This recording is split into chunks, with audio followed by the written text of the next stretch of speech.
ভারতবর্ষের ইতিহাস বহু ধারায় প্রবাহিত। এই ভূখণ্ডে বহু শাসক, বহু ধর্ম ও সংস্কৃতি এসেছে এবং মিলেমিশে তৈরি করেছে এক বৈচিত্র্যময় অতীত। তেমনি এক গুরুত্বপূর্ণ অধ্যায় হল মুসলিম শাসনের যুগ, যা শুরু হয়েছিল 1206 সালে এবং চলে প্রায় 650 বছর ব্যাপী। এটি শুধু রাজনৈতিক শাসন নয়, যুদ্ধ জয়, ধর্মীয় প্রভাব, সাংস্কৃতিক বিনিময় ও জ্ঞান বিজ্ঞানের চর্চায় ছিল এক গতিশীল সময়। ভারতবর্ষের মুসলিম শাসন যুগের সেই ইতিহাসই তুলে ধরেছেন আরিফ হাসান।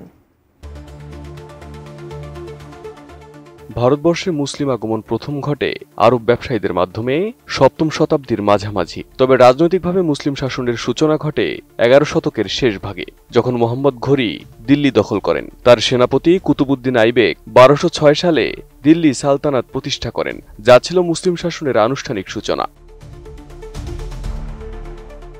এরপর একে একে বখতিয়ার খিলজি, তুগলক, সৈয়দ এবং লোগি বংশ দিল্লির সিংহাসন দখল করে। 1526 সালে বাবর পানিপথের প্রথম যুদ্ধে ইব্রাহিম লোদিকে পরাজিত করে মুঘল সাম্রাজ্যের ভিত্তি স্থাপন করেন। এরপর আকবর, জাহাঙ্গীর, শাহজাহান ও আওরঙ্গজেবের মতো শাসকেরা যুদ্ধ ও কূটনীতির মাধ্যমে ভারতবর্ষের বিশাল অংশে শাসন প্রতিষ্ঠা করেন। মুসলিম শাসকরা শুধু যুদ্ধ করেই ভারত দখল করেননি, অনেক সময় স্থানীয় রাজাদের সঙ্গে মিত্রতা, বিয়ে ও সম্মানসূচক চুক্তির মাধ্যমেও বিস্তার করেছেন তাদের প্রভাব। ইসলাম ভারতবর্ষে প্রসার লাভ করেছে মূলত সুফি সাধকদের মাধ্যমে, যারা প্রেম, সহনশীলতা ও মানবতার বাণী নিয়ে সাধারণ মানুষের মাঝে ধর্মের আলো ছড়িয়েছেন।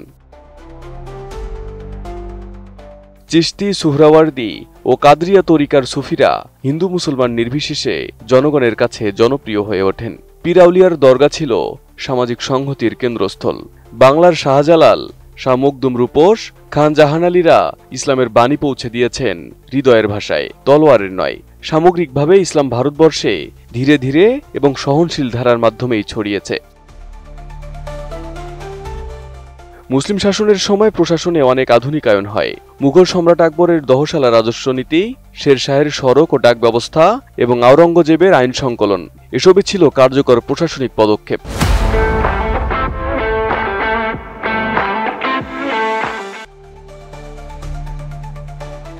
তৎকালীন সময়ে ফার্সি ভাষা ছিল প্রশাসনিক ভাষা, যা সাহিত্য, ইতিহাস ও বিজ্ঞান চর্চার একটি মাধ্যম হয়ে ওঠে। তাজমহল, লালকেল্লা, কুতুব মিনার, ফতেপুর সিক্রি সহ প্রভৃতি স্থাপত্য আজও স্মরণ করিয়ে দেয় সেই ঐতিহ্যবাহী শাসন ব্যবস্থাকে। মুসলিম ও হিন্দু সংস্কৃতির মেলবন্ধনে সৃষ্টি হয় এক নতুন ধারা, যাকে বলা হয় ইন্দো ইসলামিক সংস্কৃতি। সঙ্গীত, পোশাক, স্থাপত্য, খাবার এবং ভাষায় এর স্পষ্ট ছাপ। হিন্দু মুসলিম উভয় সম্প্রদায়ের মানুষই প্রশাসনে ও সেনাবাহিনীতে গুরুত্বপূর্ণ দায়িত্বে ছিলেন। আকবরের সময় দ্বীন-ই ইলাহি মতবাদ সে যুগের ধর্মীয় সহনশীলতার অন্যতম উদাহরণ। যদিও তা সফল হয়নি, তবে তার অন্তর্নিহিত দৃষ্টিভঙ্গি ছিল অসাম্প্রদায়িক। ভারতবর্ষের মুসলিম শাসনের যুগ ছিল যুদ্ধ, সংস্কৃতি, ধর্ম এবং শাসনের এক জটিল মিশ্রণ। এটা ছিল নানা রঙে রাঙানো এক অধ্যায়। ইসলাম এখানে এসেছে ভালোবাসা ও আধ্যাত্মিকতার পথে, আবার রাজনীতি ও ক্ষমতার খেলার মধ্যেও একে দেখা গেছে। আজকের ভারত, বাংলাদেশ ও পাকিস্তানের ইতিহাসকে বুঝতে হলে মুসলিম শাসনের এই দীর্ঘ অধ্যায়কে উপেক্ষা করার সুযোগ নেই। Arif Hasan, ATN news.